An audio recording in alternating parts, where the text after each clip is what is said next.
Assalomu alaykum. Yana bir bor ro'za Ramazonlar bilan hammanglarda. Mana bugun mana katta ikkita obyektdagi eshik romlarimiz tayyor bo'ldi. Romlarimiz lola fasonda bo'lgan. Oynalarni soldik, ranglarni o'sha zamonlargacha qo'yib, tayyorlab qo'ydik. Hozir o'rnatishga harakat endi. Romimiz biri 30 eni, biri 50 bo'y bo'lgan. Bu yerda hop 11 ta rom bor. Hammasi bir xil razmerda. Yani bunu eshiklarini obzorini ko'rsataman. Bu eshik bir qanotli lola fasonli oynali eshigimiz. Bunimiz 220 ga 90 li bo'lgan. O'sha aytib bersa, to'rttadan qo'yilgan eshik qalinlik og'irlik hisobiga, nabirz yog'och hisobiga. Kalva kanza aholisi gap yo'q. O'ta zo'r chiqqan. Yog'ochimiz ham o'ta sifatli chiqqan. Kraskaramiz ham joyida. Bitta kraska sepilgan bularga. Oynalardan sol bu yerda ikkita oynali eshigimiz bor. Bu aslida to'rtta yana davomi bor.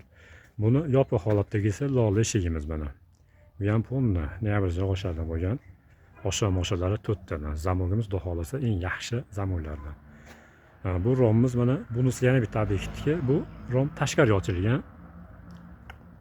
Bu romdan 14 ta bor. Bu tashqari ochilgan. Bu romimiz ichkari ochilgan. Hozir davomini ko'rsatamiz.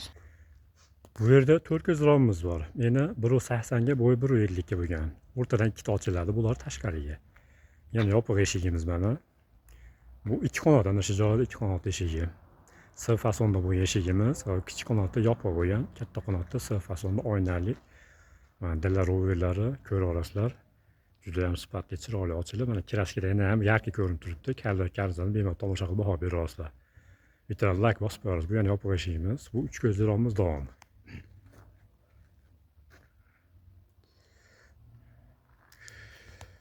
Bu yerda buni davomlari bor mana, buni sheriklari.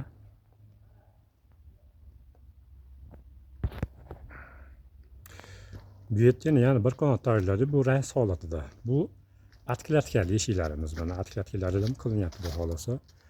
Nalishlarni endi qo'yamiz. Bu ham ranglanadi oq. Jemshug rangi ranglanadi. Xudo xolos buni davomi bor. Kraskani qilishma zamonlarini qo'yib tashlaymiz bunday videomiz. Bu Andijon viloyati Chinoobod tumaniga.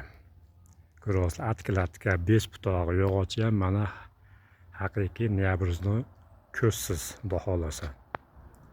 Bu nalishlar qoqiladi, xudo xolasa yana ham ochiladi. Ishimiz o'sha zamonga qo'yib kraskardan keyin bemalol tomosha qilib ko'ra olasizlar. Shunaqa atkilatkalar kerak bo'lsa ham xudo xolasa pullarni kelishamiz, qilib bera olamiz. Bu ishlarimizni avval olingan, kuzda olingan. Bu uylar eng tayyor bo'libdi. YouTube orqali, internet orqali olganmiz. Bu ishlarimizni Surxondaryo viloyatiga, Sariosiyo tumaniga o'rnatilib, xudo xolasa endi yo'l yetib ketamiz ertaga inshaalloh borib o'rnatgan videomizni davom etaveramiz. Shunaqa yog'och eshik romlar kerak bo'lsa yoki akfalarimiz ham bor, MDFlarimiz ham bemalol aloqaga chiqib olasizlar. Manzilimiz Andijon viloyati Buloqboshi tumani Abdulaziz, telefon raqamimiz 90lik 624 31 14, Telegram, WhatsApp orqali yog'och eshik rom, akfalar, MDF bo'yicha aloqa chiqib olsa, xudo xolasa yana qolgan video obzorlarni tashlaymiz. Sog' bo'linglar. Bizni kuzatishda davom etinglar. Hammanglarga ishlar rivoj.